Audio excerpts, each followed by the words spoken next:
So my name is Dr. Bumiode.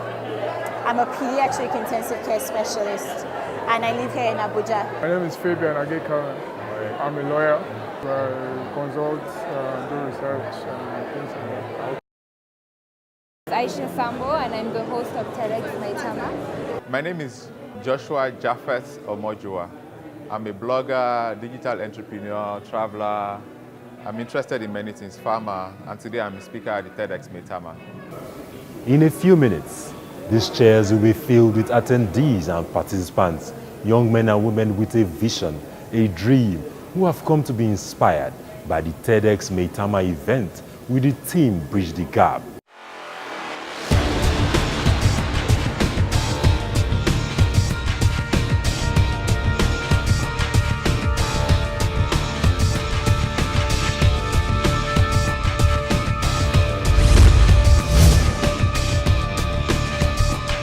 Thank you for coming.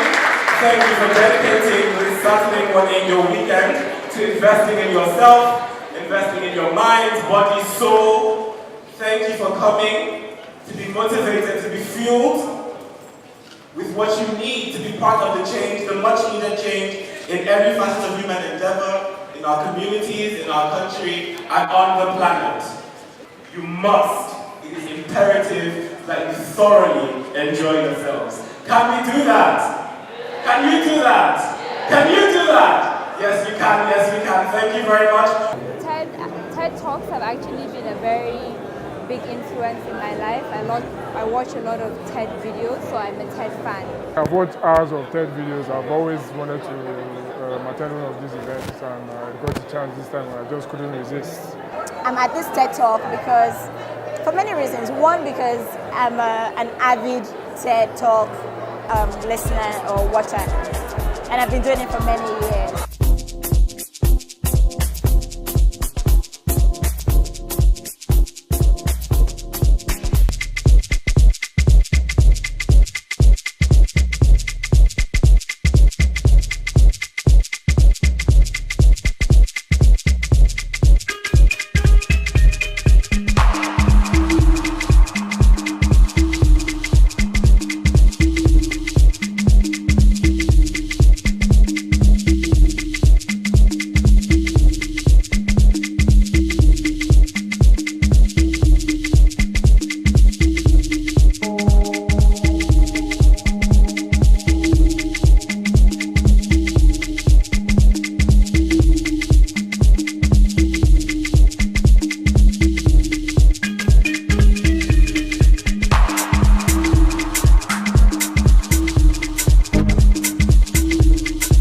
I've never been afraid to take a stand.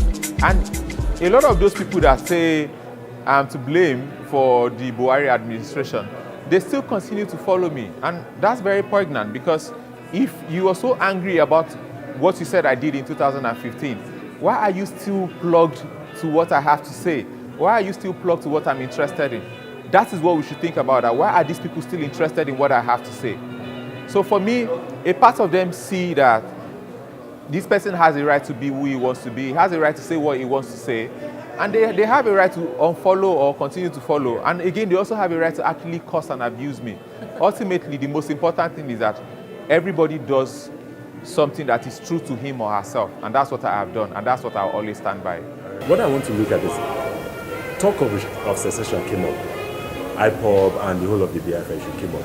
And then on the other hand, restructuring also found its way. And all of these are sleeping, and one of the greatest population or demography pursuing this topic are young people. Where do you think the focus should lie? The focus should lie on restructuring. And when I say restructuring, because restructuring has taken a different form now, it's become very, very political. It has become a political tool. But personally, I've been an advocate of restructuring for as long as I can remember. And restructuring for me is two words. True federalism. It is because of Nigeria that one has to say true federalism. It is federalism in the real sense of the word. Because federalism is federalism. The fact that it has been abused by a country like Nigeria doesn't make it federalism. So I don't even enjoy saying true federalism. Federalism, we need to actually have a federal republic of Nigeria where power devolves to the different subnationals, the states and the local governments. That way, everybody is not running to Abuja because of some national cake. That way, the cake is not only baked in Abuja, the cake is baked across the country. That way, the force of change does not have to be from Abuja to the rest of the states. The force of change will be all across the states coming to Abuja. When I was younger, I can still remember in front of every house, the porch in front of every house had a loom, and people were making cloth. In fact, Okene cloth is one of the most famous Nigerian cloths that you can buy today. Where are those industries now? They haven't been developed and they are gone. So we need to understand that we need to be involved when we come back, be involved. At 18, you are allowed to now vote. You are now regarded as an adult person. You are the person that has energy. All these leaders that we still see in power today, they were in power in their 20s. Okay, so we have, but it was a military, we had coup after coup after coup, and it was a military regime there. This culture of voting, this democracy, or demonstration of grace, as Fela calls it, which is why I was playing Fela, we need to sit down and imbibe that culture of getting in there, understanding who our representatives are. Because it is only when we understand who our representatives are, and they are able people who can go and add value to our various societies, that we will have peace in Nigeria, and you won't have all these cries for balkanization and segregation. What are those cries about? Now, when I was younger, the population of Nigeria was around 60 to 70 million. Today, it's 200 million. So people are scrambling for those resources. That is what is happening. And I'm now deciding, if I have oil, why should I share it with you? Or if I have granite, why should I share it with you? It is my own, because I'm scrambling for those resources.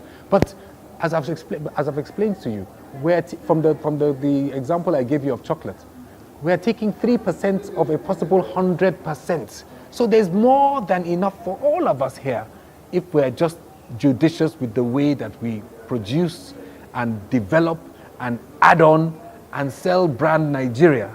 There's a lot more money for all of us. We can create industry, we can create a middle class that we in Nigeria can also feed. We all get richer. It's not a new idea. The West have already done it. All we have to do is emulate. For me, I feel the Nigerian youth really need to look back. How did Nigeria even begin? People had to come together. We were all separate until they created a map and put us in it. But at the end of the day, we accepted that map. And even if we want to fight against that map, we should have legitimate reasons, not just because I'm from a different tribe or because I have a different culture. I should be able to interact with other people and understand their own cultures without enforcing my own. I should be able to accept other perspectives and not make it mine as a choice.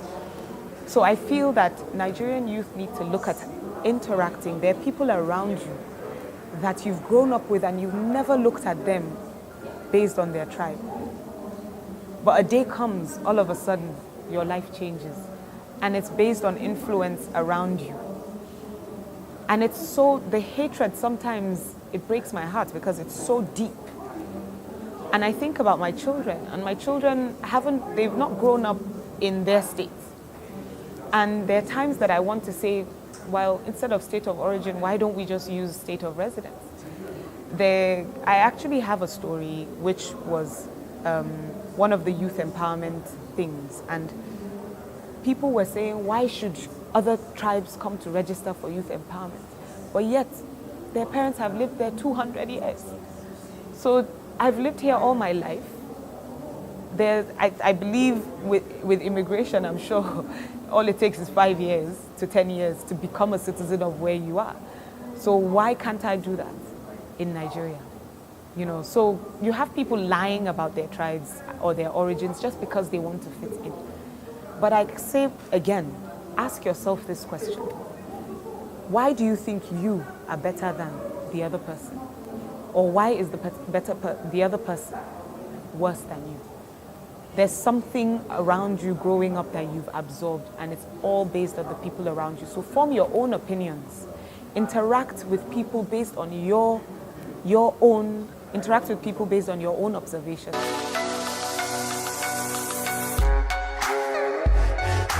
The Nigerian youth is facing a lot of problems. When there's economic recession or technical economic recession or whatever they call it, the people that are going to be worst hit are this growing up generation.